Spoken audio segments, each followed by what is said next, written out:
All right, we're here at the bench. Wanted to show a quick how-to video on how to install the Forward Controls Design's RHF Handguard. Here we've got the 12.8 size in the box. Show you what you get.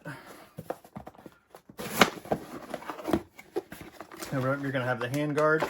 The barrel nut is inside of it. We're going to have the barrel nut wrench inside of the padded pouch. We cut the top off of this before the video started. The wrench is here for the barrel nut. The barrel nut is inside of the handguard. The two screws that hold that into place are 9/64 size, so you're going to need a 9/64 size wrench in order to remove that and get the barrel nut out. And we're going to be installing this here on a virgin barrel and a virgin upper receiver. We've got this in a Magpul bev block. If you are taking apart an existing upper to add this handguard to it, what you want to keep in mind is that most of the items that you're going to remove are single-use items. The crush washer on the end of the muzzle, that is a single-use item. If you've crushed a muzzle device to get one on and you're taking it off, you're going to need a new crush washer to go on. If you have removed your gas block, the set screws that actually hold a gas block into place, we'll show one here. This one wasn't even Loctited or aggressively set. This was minimally set on the gas block that was included with the barrel. And you can see kind of what the head of that screw looks like just as it's made contact with the steel. And we're going to show a brand new, exact same fastener.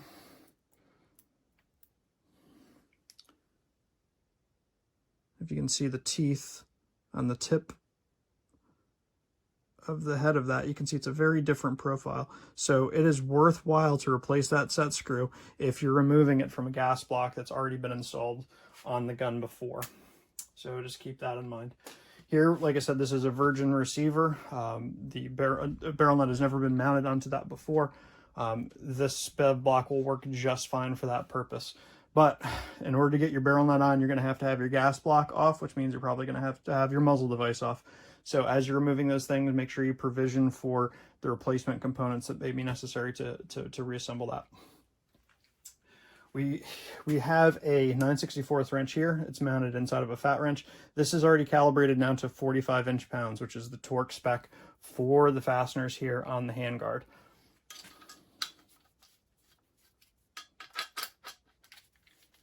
We're going to back that off. That's going to open up the clamping mechanism here that keeps the handguard attached. And now we can withdraw the barrel nuts.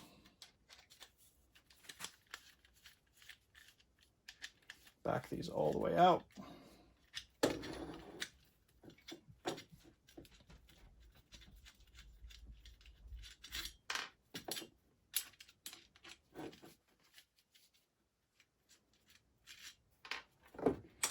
We have our two fasteners, the two sides of the clamp, and there is our steel barrel nuts. Obviously the teeth are going to go forward, threads to the rear. The threads we need to treat with Aeroshell 64, right? That's our anti-seize grease. So we're going to get a nice little dab on there, and as we thread that barrel nut on, that's going to spread that around here for us. Now the torque spec for the barrel nut is 40 to 70 pounds.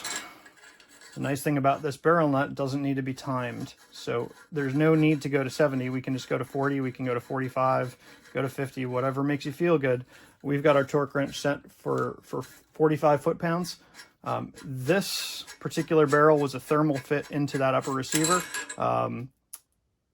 Just want to show you, as we just dabbed that grease on, that barrel nut did a good job of distributing it around the rest of the threads there. So you don't need to go crazy with it.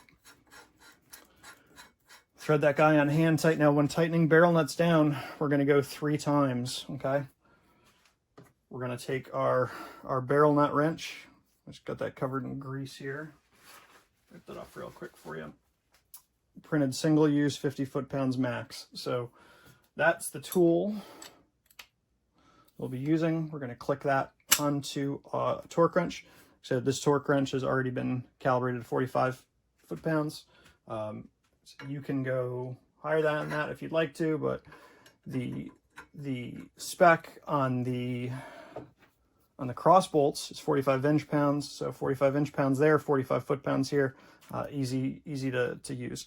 So we're going to go once.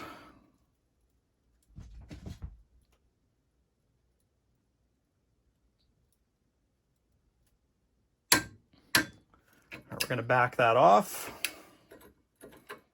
taking care not to booger up this wrench. Twice. Get that on there. Again, we're going to back that off, making sure the wrench stays seated. All right, and this third time is for keeps. Reseat that wrench, and we're just setting up the threads, get everything nice and even, and there we have it. Remove the wrench. We are done now with the torque wrench. At this point, we'll show you that the rail has anti-rotation tabs built into it. These are going to fit around the sides of the upper receiver. There are some compatibility issues with some upper receivers that are out there, so that's something to check out before you purchase. But you can see that's a nice, snug, seamless fit. We'll just pop that out for a second to show you how clean that fits up on the receiver there.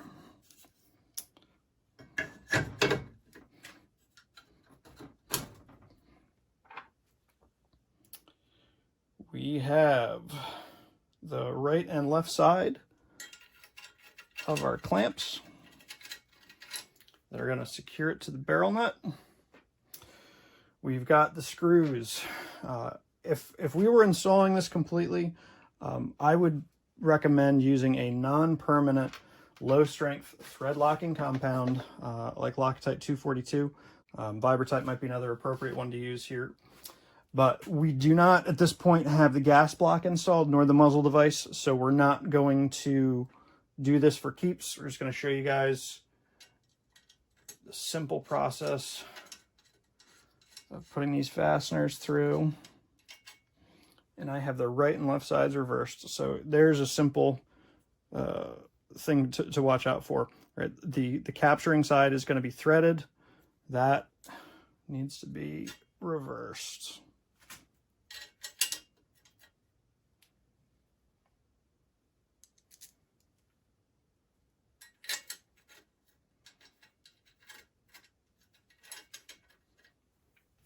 Again, we have our torque wrench here calibrated 45 inch-pounds.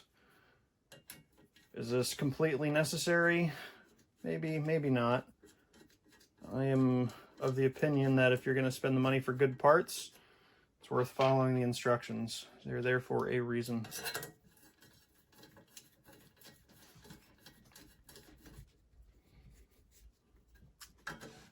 Hand snug on both. We'll take it until it clicks.